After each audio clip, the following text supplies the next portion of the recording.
मायावती जी को निवेदन पूर्वक आग्रह करता हूं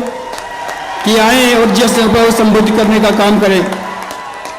सम्मानित साथियों, बड़ी गंभीरता से सुनना एक एक शब्द को। बहन जी का एक एक शब्द मूल्यवान है। बड़ी गंभीरता से सुनना। कोई भी व्यक्ति बहन जी के भाषण खत्म होने से पहले कुर्सी नहीं छोड़ेगा। शांति से सुनना, गंभीरता से मन साथ।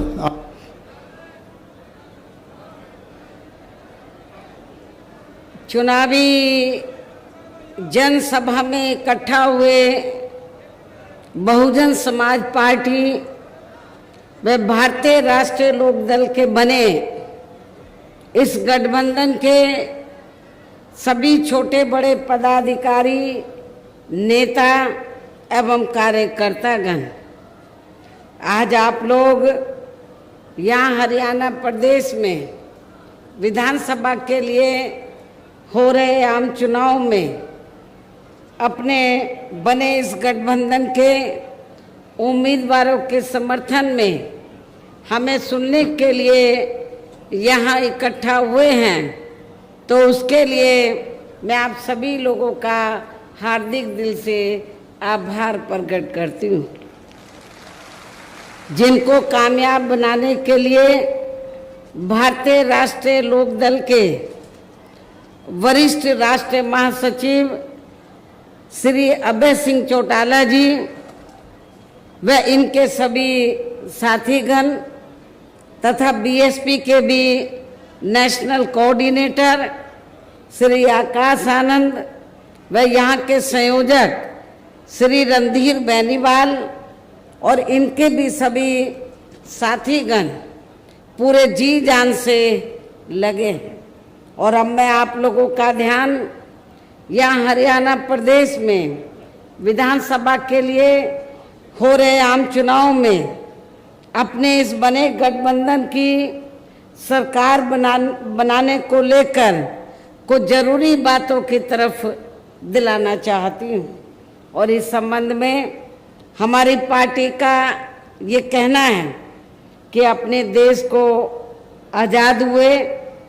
और भारतीय संविधान को भी लागू हुए अब वर्षों बीत चुके हैं, और इस लंबी अवधि में केंद्र व आपके हरियाणा प्रदेश में भी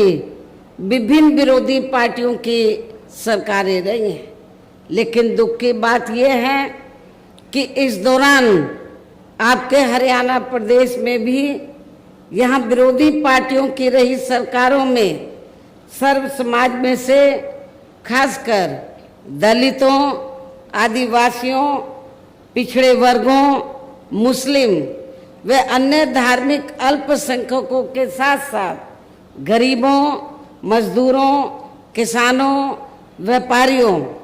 एवं अन्य मेहनतकश लोगों का भी पूर्ण रूप से विकास व उत्थान आदि नहीं हो सका है। जिनकी सरकारों की गलत नीतियों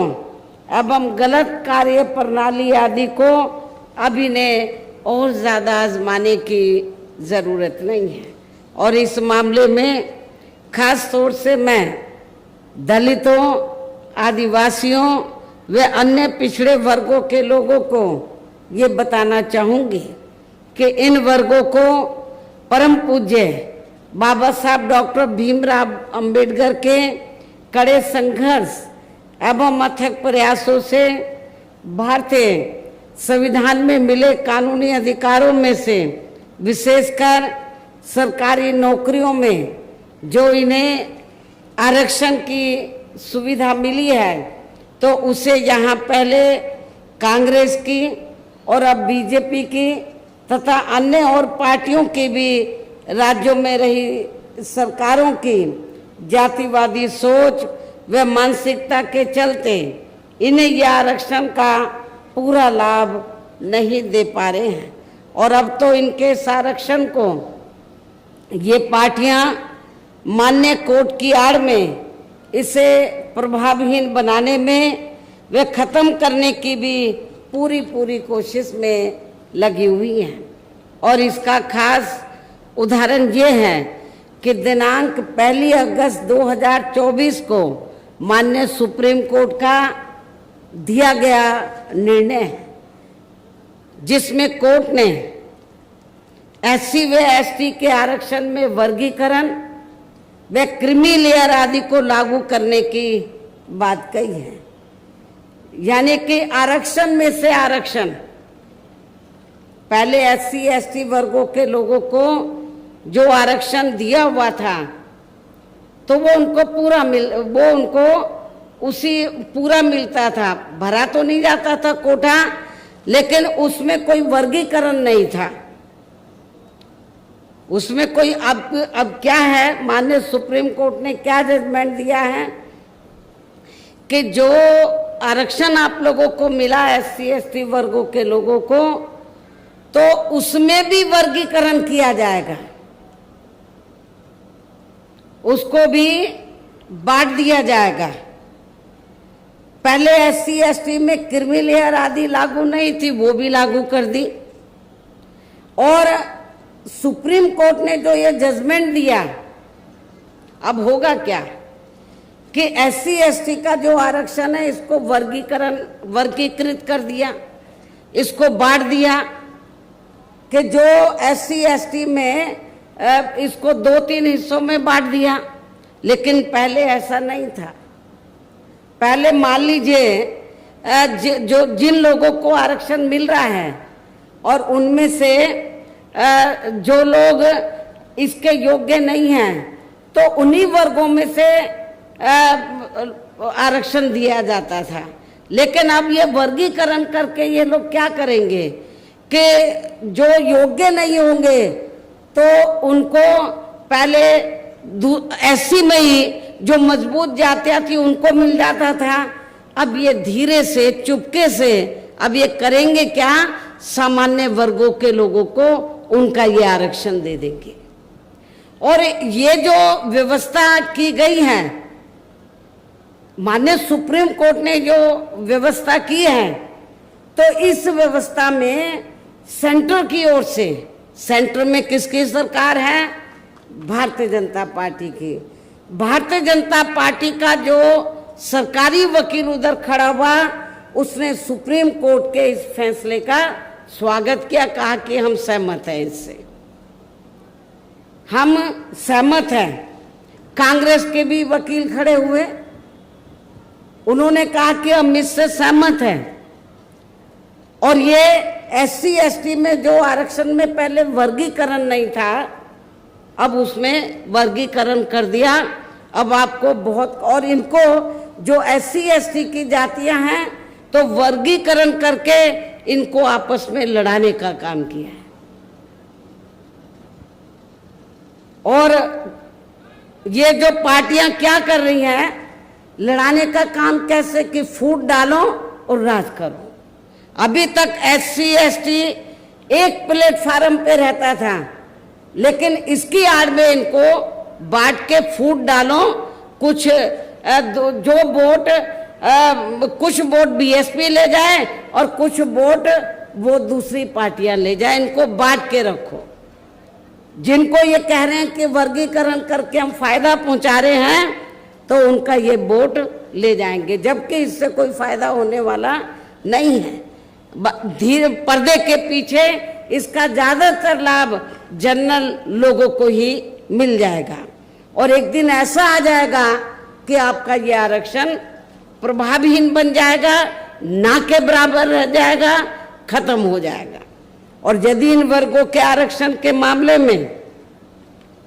केंद्र की वर्तमान भाजपा सरकार की भी नीति व नीयत साफ होती, तो फिर ये सरकार माननीय सुप्रीम कोर्ट के आरक्षण को लेकर आए इस निर्णय को बिना कोई देरी किए हुए उसे निष्प्रभावी बनाने व पूर्व की स्थिति में लाने के लिए संसद का विशेष सत्र बुलाकर फिर संवैधानिक संशोधन विधेयक जरूर लाती और उसे विपक्ष को साथ में लेकर पास भी जरूर कराती। और इतना ही नहीं, बल्कि इसके लिए कांग्रेस व इनके इंडिया गठबंधन ने अभी तक भी केंद्र सरकार पर कोई दबाव नहीं बनाया है। और ऐसा करना तो बहुत दूर की बात रही, बल्कि इन्होंने माननीय सुप्रीम कोर्ट के इस निर्णय पर अभी तक कुछ भी खुलकर नहीं बोला है, ना बीजेपी ने, ना कांग्रेस ने, ना अन्य पार्टियों ने कुछ भी खुलकर नहीं बोला है। और इस मामले में केंद्र की भाजपा सरकार व अधिकांश सभी विरोधी पार्टियां अभी तक भी चुप्पी साधे हुए हैं। यहाँ मैं ये भी बता देना चाहती हूँ कि माननीय कोर्ट ने SC/ST आरक्षण में वर्गीकरण करने व क्रीमी लेयर को भी लागू करने का ये कार्य जो पहले संसद के पास था, राष्ट्रपति जी के पास था, उनसे वापस लेकर तो SC/ST के आरक्षण में वर्गीकरण करने व क्रीमी लेयर को भी लागू करने का ये कार्य अब राज्य सरकारों के ऊपर छोड़ दिया है। जो पहले राज्य सरकारों के पास नहीं था, संसद के पास था, राष्ट्रपति जी के पास था, ये राज्य सरकारों के ऊपर छोड़ दिया है। जो राज्य सरकारें हैं, जिस भी पार्टी की सरकार बनेगी तो उस पार्टी की सरकार फिर अपने हिसाब से इसका पूरा राजनीतिक फायदा भी उठाएगी। साथ ही इसकी आड़ में इन वर्गों को बांटकर इन्हें आपस में भी लड़ाएगी, अर्थात अब ये पार्टियां फूट डालो व राज करो की नीति का भरपूर फायदा उठाएंगी। जबकि संविधान के मुताबिक कि जाति को SC व ST की सूची में शामिल करना है या नहीं करना है, तो इसका ये अधिकार अभी तक, जैसा कि मैंने आप लोगों को बताया, ये केवल संसद व माननीय राष्ट्रपति जी को ही दिया हुआ था, जिसे 1 अगस्त 2024 को माननीय सुप्रीम कोर्ट के आए निर्णय के जरिए इसे अब वापस लेकर सीधे ही राज्य सरकारों को दे दिया गया है, जिससे अब इन वर्गों के साथ काफी नाइंसाफी होगी। अर्थात इनका अब यह आरक्षण ना के बराबर ही रह जाएगा। और अब तो कांग्रेस के श्री राहुल गांधी ने भी विदेश में जाकर इनके सभी आरक्षण को आगे वक्त आने पर खत्म करने का भी ऐलान कर दिया है। इसलिए इन वर्गों के लोगों को बाबा साहब डॉक्टर भीमराव अंबेडकर द्वारा जो इन्हें आरक्षण का ये संवैधानिक अधिकार मिला है, तो इसे बचाने के लिए अब यहाँ हरियाणा प्रदेश में हो रहे विधानसभा चुनाव में इन वर्गों को, ऐसी सभी आरक्षण विरोधी पार्टियों को अपना कतई भी वोट नहीं देना है। जो ये पार्टियां माननीय सुप्रीम कोर्ट के आए इस निर्णय को बिल्कुल भी बदलने के लिए तैयार नजर नहीं आती हैं, अर्थात इस मामले में केवल ये पार्टियां इन वर्गों को गुमराह करने में ही लगी हुई हैं। ऐसी स्थिति में अब इन वर्गों को यहाँ विधानसभा के लिए हो रहे आम चुनाव में अपने बने इस गठबंधन की ही सरकार बनाकर इसे लागू होने से, यहाँ के हरियाणा प्रदेश में इसे लागू होने से तब तक लटका कर व रोक कर रखना है जब तक केंद्र व विपक्ष द्वारा इस निर्णय को संवैधानिक संशोधन के जरिए खत्म करके इसे पुरानी स्थिति में बहाल नहीं कर दिया जाता है। इसलिए ऐसी स्थिति में अब आप लोगों को एक तरफा अपना वोट केवल BSP व इन्हें लोग के बने अपने इस गठबंधन को ही देना है, ताकि सत्ता में आकर यहाँ के स्टेट में माननीय सुप्रीम कोर्ट के आए इस निर्णय पर कुछ हद तक अंकुश लगाया जा सके। हम इसको पास नहीं होने देंगे। हमारा गठबंधन की सरकार होगी तो इसको लटका के रखेंगे, और कब तक रखेंगे? जब तक हम पार्लियामेंट में संवैधानिक संशोधन लाने के लिए हम सेंट्रल गवर्नमेंट के ऊपर दबाव बनाएंगे, वो इसको पुरानी स्थिति में नहीं ले आती है, बहाल नहीं कर देती है। इतना ही नहीं बल्कि केंद्र व राज्यों में कांग्रेस, बीजेपी व अन्य जातिवादी पार्टियों की रही सरकारों ने इनका आरक्षण का कोटा अभी तक भी पूरा नहीं किया है। आपके हरियाणा प्रदेश में भी यही स्थिति है। हर विभाग में सीटें खाली पड़ी, जिसे फिर अंत में किसी न किसी रूप में सामान्य वर्गों को ही दे दिया जाता है। पदोन्नति में आरक्षण को तो इन्होंने मान्य कोर्ट की आड़ में काफी हद तक खत्म कर दिया है। इसके साथ ही केंद्र व राज्यों की भी सरकारों द्वारा इन वर्गों के लोगों को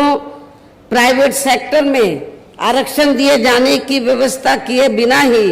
इनके ज्यादातर सरकारी कार्य अब यहां प्राइवेट सेक्टर के जरिए ही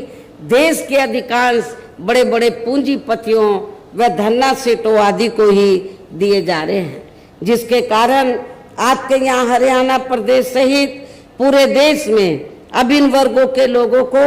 आरक्षण का बहुत कम ही लाभ मिल पा रहा है। और इससे अब पूरे देश में दलितों व आदिवासियों के साथ साथ अन्य पिछड़े वर्गों को भी काफी ज्यादा नुकसान हो रहा है, जबकि अन्य पिछड़े वर्गों के लोगों को ये भी मालूम होना चाहिए कि इन्हें मंडल कमीशन की रिपोर्ट के तहत आरक्षण की सुविधा केंद्र में कांग्रेस पार्टी की रही सरकार में नहीं बल्कि बीएसपी के कड़े संघर्ष एवं अथक प्रयासों से केंद्र में रही श्री बीपी सिंह के सरकार में ही मिली है, जिसका भी अब यहाँ जातिवादी विरोधी पार्टियों की चल रही सरकारें इन्हें पूरा लाभ नहीं दे पा रही हैं। इसके साथ ही श्री बीपी सिंह की सरकार में ही इन वर्गों के मसीहा परम पूज्य बाबा साहब डॉक्टर भीमराव अंबेडकर को भी यहाँ भारत रत्न की उपाधि से सम्मानित किया गया है, जिसके लिए वो हर प्रकार से पात्र भी थे, जबकि इन्हें ये सम्मान इनके जीते जी केंद्र में रही कांग्रेस पार्टी की सरकार में ही बहुत पहले मिल जाना चाहिए था। लेकिन इस पार्टी की यानी कि कांग्रेस पार्टी की सरकार ने बाबा साहब डॉक्टर अंबेडकर के देहांत के बाद भी इन्हें काफी वर्षों तक इन्हें ये सम्मान नहीं दिया। इससे इन वर्गों के प्रति इस कांग्रेस पार्टी की हीन व जातिवादी मानसिकता साफ झलकती है। इतना ही नहीं बल्कि इनके कारवां को आगे बढ़ाने वाले वे हर मामले में समर्पित रहे व्यक्तित्व मान्यवर श्री कांशीराम जी के देहांत होने पर उस समय केंद्र में रही इसी कांग्रेस पार्टी की सरकार ने इनके सम्मान में एक दिन का भी राष्ट्रीय शोक घोषित नहीं किया था। इसके साथ ही इन वर्गों के लोगों को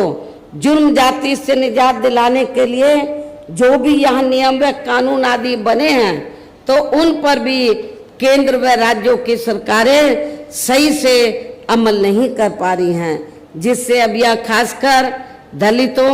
आदिवासियों व अन्य पिछड़े वर्गों के ऊपर शोषण करने वाले लोगों का मनोबल और भी ज्यादा बढ़ रहा है। और ये सब हमें यहाँ आपके हरियाणा प्रदेश में भी काफी कुछ देखने के लिए मिल रहा है। इसी प्रकार हमें पूरे देश में मुस्लिम व अन्य अकलियत समाज के लोगों की भी अधिकांश मामलों में हालत कोई खास अच्छी नजर नहीं आती है। इनके साथ साथ अपर कास्ट समाज व जाट समाज में भी खासकर गरीब लोगों की आर्थिक स्थिति अभी भी यहाँ आपके प्रदेश सहित पूरे देश में काफी ज्यादा खराब व दयनीय ही बनी हुई है। इनके अलावा आपके हरियाणा प्रदेश सहित पूरे देश में सर्व समाज में से विशेषकर यहाँ गरीब मजदूर किसान कर्मचारी छोटा व्यापारी एवं अन्य मेहनतकश लोग भी अपनी विभिन्न समस्याओं को लेकर अभी भी हमें काफी ज्यादा दुखी ही नजर आते हैं। और इनमें भी किसान वर्ग तो केंद्र में अभी तक की रही सभी सरकारों द्वारा बनाई गई उनकी गलत नीतियों के कारण अब काफी ज्यादा परेशान व दुखी भी रहा है और अभी भी है। लेकिन इन सब की मुख्य वजह हमारी पार्टी केंद्र में वे आपके हरियाणा प्रदेश में भी यहाँ अब तक की रही अधिकांश विरोधी पार्टियों की सरकारों की गरीब व किसान विरोधी तथा इनकी जातिवादी पूंजीवादी व संकीर्ण मानसिकता के तहत बनाई गई उनकी गलत नीतियों एवं गलत कार्य प्रणाली को ही काफी हद तक जिम्मेवार मानकर चलती है। और इस मामले में खासकर इनकी गलत आर्थिक नीतियों के वजह से ही आए दिन यहाँ पूरे देश में गरीबी, बेरोजगारी व महंगाई आदि भी काफी ज्यादा बढ़ रही है, जिससे आम जनता काफी ज्यादा परेशान व दुखी भी है। इसके साथ साथ अभी भी अपने देश में भ्रष्टाचार हर स्तर पर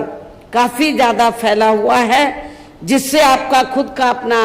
हरियाणा प्रदेश भी अछूता नहीं रहा है। और इन सब का मुख्य कारण हमारी पार्टी आजादी के बाद से लेकर अभी तक केंद्र व देश के अधिकांश राज्यों में तथा आपके खुद के अपने हरियाणा प्रदेश में भी ज्यादातर सत्ता यहाँ खासकर पूंजीवादी पार्टियों के हाथों में ही आने को मानकर चलती है, जिसके कारण ही अब पूरे देश में वे आपके खुद के अपने प्रदेश में भी अभी भी हमें यहाँ सर्व समाज के लोग अधिकांश मामलों में काफी ज्यादा दुखी व परेशान ही नजर आते हैं, जबकि पूरे देश में बहुजन समाज पार्टी ही अकेली एक ऐसी पार्टी है जो विरोधी पार्टियों की तरह देश के बड़े बड़े पूंजीपतियों व धन्ना सेठों की आर्थिक मदद से नहीं बल्कि अपनी पार्टी के ही आम कार्यकर्ताओं की आर्थिक मदद से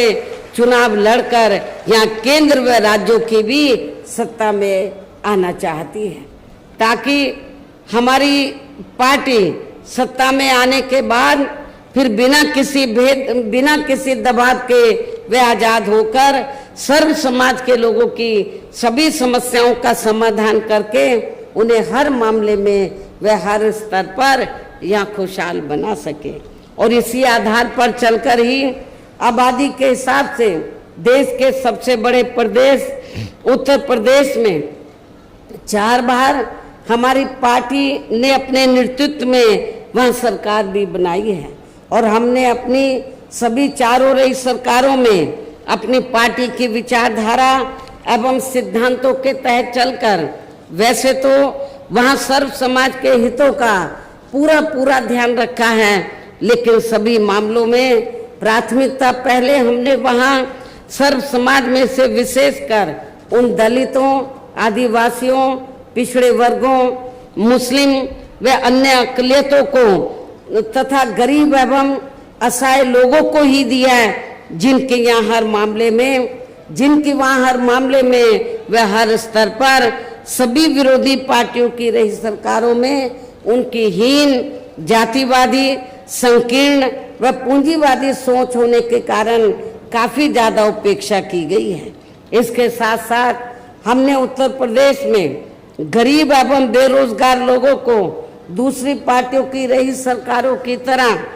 मामूली सा बेरोजगारी भत्ता न देकर उन्हें बड़ी तादाद में सरकारी एवं गैर सरकारी क्षेत्रों में स्थायी रोजगार भी उपलब्ध कराए हैं। इसके साथ ही गरीब भूमिहीन लोगों को खेती करने के लिए उन्हें फ्री सरकारी जमीन भी दी है, तथा गरीब आवासहीनों को जिनके पास रहने के लिए अपने पक्के मकान नहीं थे उनके हमने 2-2 कमरों के पक्के मकान सरकार की ओर से फ्री में बना के दिए, और वहाँ पे जो उनकी और ज़रूरतें थी शिक्षा की, हॉस्पिटल की और भी जो ज़रूरतें थी रोज़मर्रा की, उसका भी हमने वहाँ पर प्रबंध किया, जिससे वहाँ लाखों गरीब लोगों को काफ़ी फायदा पहुँचा है। शहरों व देहातों को भी विकसित किया गया। डॉक्टर अंबेडकर ग्राम विकास योजना के तहत बड़े पैमाने पर उत्तर प्रदेश में देहातों को विकसित किया गया। मान्यवर श्री कांशीराम जी शहरी समग्र विकास योजना के तहत शहरों को विकसित किया गया, और उन बस्तियों पर विशेष ध्यान दिया, उन बस्तियों की तरफ जहां पर दलित वर्ग के लोग और पिछड़े वर्ग के लोग रहते थे। तो जो पहले सरकारें रही तो जहां पर दलित और पिछड़े वर्ग के लोग रहते थे उनका वो विकास नहीं करती थी, तो गांव में जाते ही मालूम पड़ जाता था ये दलितों की बस्ती है, ये पिछड़ों की बस्ती है। तो हमारी पार्टी की सरकार ने डॉक्टर अंबेडकर ग्राम विकास योजना के तहत उत्तर प्रदेश में, तो देहातों को विकसित किया और जहां पर दलित अन्य पिछड़े वर्ग के लोग रहते थे उनको हर सुविधाओं से डेवलप किया, विकसित किया। और उसका असर ये हुआ कि चाहे वो दलित वर्ग के लोग हों या अन्य समाज के लोग हों, अपर कास्ट के भी लोग हों, तो जब वो गरीब लोग अपने बेटी की बहन बेटी की शादी करते थे तो सबसे पहले प्राथमिकता वो डॉक्टर अंबेडकर गांव को देते थे कि हमारी लड़की को सभी सुविधाएं मिलेंगी। इसके अलावा हमारी पार्टी की रही सरकार ने वहां विभिन्न क्षेत्रों में लगे लोगों के साथ साथ छात्रों, युवाओं, महिलाओं व बुजुर्गों आदि के हितों में भी अनेकों महत्वपूर्ण व ऐतिहासिक कार्य किए हैं जिनसे इन्हें काफी ज्यादा लाभ पहुंचा है। किसानों की भी अधिकांश समस्याओं का काफी हद तक समाधान किया गया है तथा उनकी फसलों का भी उन्हें समय से उचित दाम दिया गया है। इतना ही नहीं बल्कि हमने उत्तर प्रदेश में सर्व समाज के लोगों के ऊपर किसी भी प्रकार की कोई जुल्म जाति आदि भी नहीं होने दी है, बल्कि हमारी पार्टी की रही सरकार ने वहां जुल्म जाति करने वाले लोगों को बिना कोई देरी किए हुए उन्हें तुरंत ही जेल की सलाखों के अंदर भेजा है, जहां मेरी सरकार में उनकी सही व असली जगह होती है, जिसकी यहाँ आपके हरियाणा प्रदेश में भी काफी सख्त जरूरत है। इसके साथ ही हमारी पार्टी की रही सरकार ने अपने देश में दलित एवं अन्य पिछड़े वर्गों में समय समय पर जन्मे यहाँ अपने महान संतों, गुरुओं व महापुरुषों में भी खासकर महात्मा ज्योतिराव फूले, छत्रपति शाहू जी महाराज, श्री नारायण गुरु, बाबा साहब डॉक्टर भीमराव अंबेडकर एवं मान्यवर श्री कांशीराम जी आदि को भी विभिन्न रूपों में पहली बार वहां पूरा पूरा आदर सम्मान दिया है, जिन्हें विरोधी पार्टियों के लोग अभी तक भी आसानी से पचा नहीं पा रहे हैं। इस प्रकार से उत्तर प्रदेश में हमारी पार्टी ने अपने सभी चारों रहे शासनकाल के दौरान वहाँ हर मामले में व हर स्तर पर सब समाज के लोगों को काफी बेहतरीन सरकार दी है। और यदि आप लोग भी यहाँ अपने हरियाणा प्रदेश में गरीबों, किसानों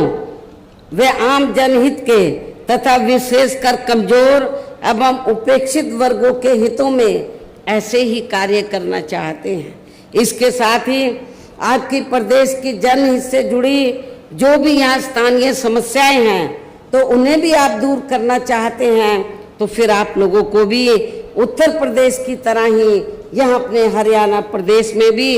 अपने इस बने गठबंधन की ही सर्वजन हिताय व सर्वजन सुखाय की नीतियों पर आधारित ही सरकार बनानी होगी, जिसके लिए अब आप लोगों को यहाँ अपने हरियाणा प्रदेश में विधानसभा के लिए हो रहे आम चुनाव में अपने गठबंधन का ही बेहतर रिजल्ट लाना होगा। इसके साथ साथ आप लोगों को वोट पड़ने तक यहाँ की सत्ताधारी पार्टी व अन्य सभी विरोधी पार्टियों के साम दाम दंड भेद आदि हथकंडों से भी जरूर सावधान रहना है। और इस मामले में खासकर आप लोगों को विरोधी पार्टियों के जारी किए गए उनके हवाई व प्रलोभन भरे चुनावी घोषणा पत्रों आदि के बहकावे में तो कतई नहीं आना है, जिन्हें ये पार्टियां सत्ता में आने के बाद अधिकांश अमल में नहीं लाती हैं, जिस पर से अब जनता का काफी हद तक विश्वास ही उठ गया है। इसलिए हमारी पार्टी किसी भी चुनाव में अपना कोई भी